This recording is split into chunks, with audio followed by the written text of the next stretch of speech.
fat fingers don't even go in. Take the engine cover off. There's a few bolts down here. We're going to use a tutorial on YouTube, which I'll link anyway. Turbo, I can't get my fat hands in, but it's down there. So we need to take off all of this pipe work, all of these vacuum hoses, all that. Take off the engine cover, and then we can get to it. We need to fit the induction kit. It's not on the turbo. Come up, it's going to go around in here. It's got a plate that mounts to some bits here. And at least then it's in a cold area, because engine heat comes off here anyway, so it's a bit crap. The design, it goes in, round, round, round, taking in engine heat, which is a bit cool, and then into the turbo, so it's feeding the turbo hot air anyway. This way, it's separated, it's got like a heat shield which goes like there. They're separated, it's going in cold air through all the intercooler, the intakes and stuff. So once this is off, we can also get to the fuel pump, which will be just in there, or in there, depending on the engine. So I need to see what model we have and all that, but it's there. So we have the cam follower, which is something that you want to replace. Some people say every 10,000 miles it's modified, some say every 30,000.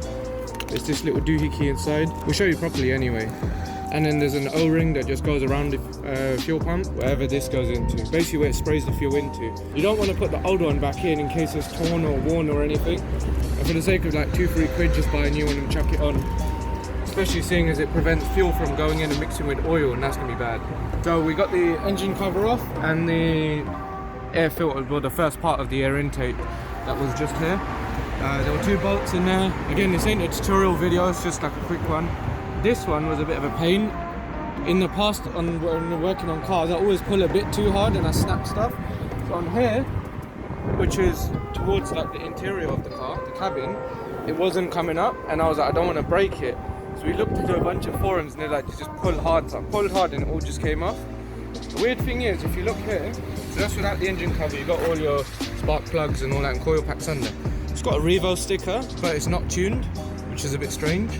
This is the fuel pump. So we've ordered a short shifter as well. So down here, this little plate that connects to this thing, I think that's, I don't know the name of it, I'm not a mechanic and stuff, but that's basically the gear linkage or something. So you pop this off, put the new plate in there, and then you have shorter shifts from 1st to 2nd, 3rd to 4th, 5th to 6th. So we'll be doing that when the kit comes in a few days. So the cam follower is behind this. So we're going to get all of this off. So back here, we've got most of it off. The MAF sensor, you want to do like that, just because it will get temperamental if there's any dirt and stuff. So we have this hose to take off, this clamp, and then just get it down to the turbo. But now we have a lot more space to work. And you can see how cramped it was before. So when it's all on there, it's going to be so much more free flowing, and just the heat won't stay in. There's a lot more space for the heat to move around, which is good. So we'll see in a bit. This piece that goes into the turbo inlet took forever to get off, and as you can see, it's a pain in the ass. Managed to get it off. So I have the reducer in the turbo inlet going up this piece for the MAF, I think that is. Alright, so here it is. I know it's not perfect, but it works. I managed to get the heat shield on as well, but this little strap doohickey, it's supposed to go down there, but it doesn't want to go. I know it's bent, but it does the job. It's not touching anything boiling. So it goes from the turbo all the way up, MAF's there, all the way around. Then it's got this contraption as well, and then the air filter. And then I think we'll be ready for stage 1.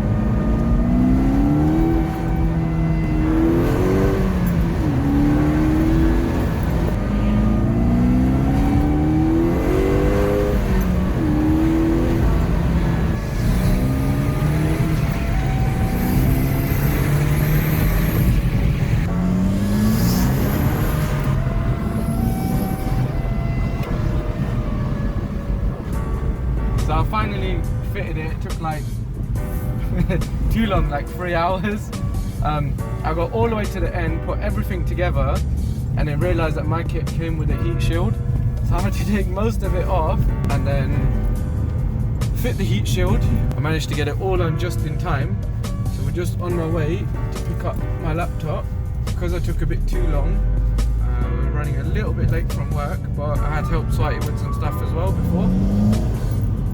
When we get back, I should have a bit of time before I start work.